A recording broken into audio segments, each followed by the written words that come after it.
Good evening and welcome. I'm Vincent Makori. This is Africa 54. We'll have those stories in a moment. But first, at least nine United Nations staffers were killed in Somalia Monday when their vehicle was targeted by Al-Shabaab militants. We get more from Nathan Frandino of Reuters. Of those killed in this latest bomb attack, police say at least 4 worked for the UN Children's Fund, UNICEF.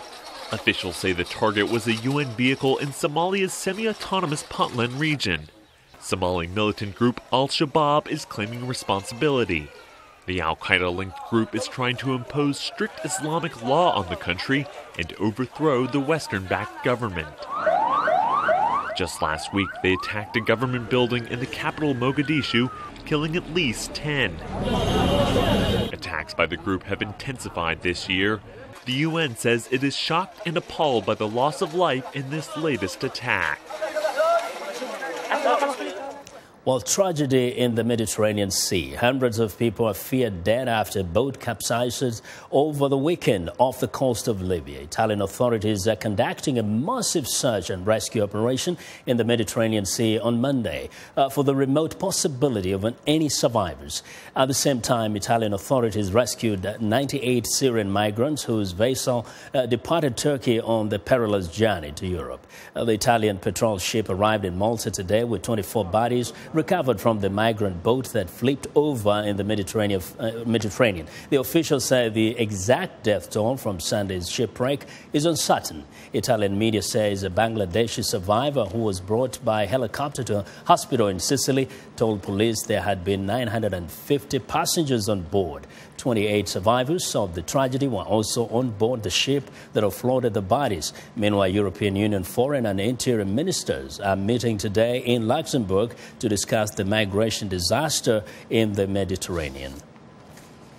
It requires a comprehensive European-level response to be effective, and that response has got to include targeting the criminals who are managing this traffic in human suffering. We've got to tackle them. We've got to work upstream in the countries from which these people are coming, and we are determined to put an end to this vile trade. Well, Italy has been adamant that its EU partners have not done enough to help with the migration crisis. Italy has held most of the responsibility for rescuing and sheltering the migrants. If the death toll is confirmed, it would push over 1,500 the number of people who have died so far this year, packed into rickety boats by human traffickers in a bid to reach a better life in Europe. Now, for more on this terrible tragedy, Millman, who's the spokesman of the International Migration Organization, joins us live via Skype from Geneva, Switzerland. Mr. Millman, now, what is the solution to what we are witnessing on the Mediterranean, according to IOM? Well, obviously the solution is stability in Libya. We think the lack of authority in what has amounted to a failed state is what's contributing probably most to this trafficking right now and this terrible loss of life on the Mediterranean. We must assume that this is the driving factor at this point. That smuggling gangs and criminal organizations are working with impunity, and they're attracting criminals really from the whole region, trying to send their people into Libya because they're secure that there's money to be made in putting people to sea, or at least torturing them until they pay willingly to go onto these boats. We don't think this is a short-term solution, but we know that's the long-term, and so many other things are on the table until then. Now, what is it that the European Union has been doing, but what more does the EU need to do to make a difference? Well, I mean, the IOM has been on record saying that some of the efforts of life-saving, first in the Mare Nostrum and now even in the Frontex, which we think is terribly reduced, have been heroic in saving lives. But the scale of this traffic right now has grown so great that we can't imagine that the kind of short-term ad hoc solution of patrolling the Mediterranean sea lanes is enough.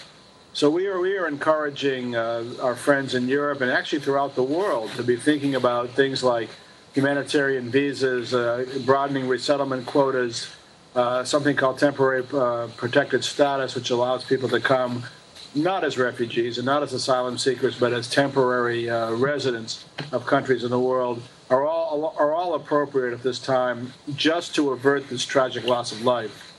Now, tell us briefly, what exactly happens to those who survive and manage to get to Italy?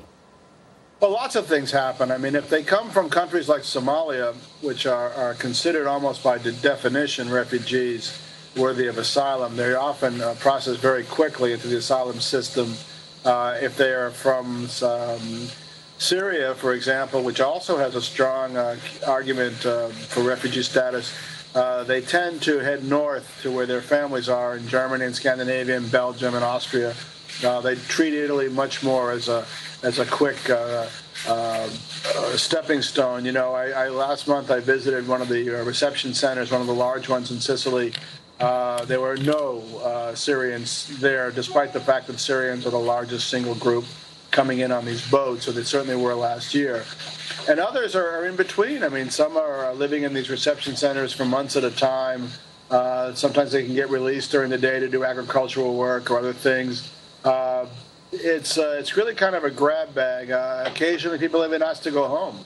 They just get impatient. So there's no hard and fast rule what happens. Or sad situation. Joel, thank you very much for joining us today. My pleasure. Thanks. Call anytime. Right. Joel Millman is the spokesman of the International Migration Organization, IOM.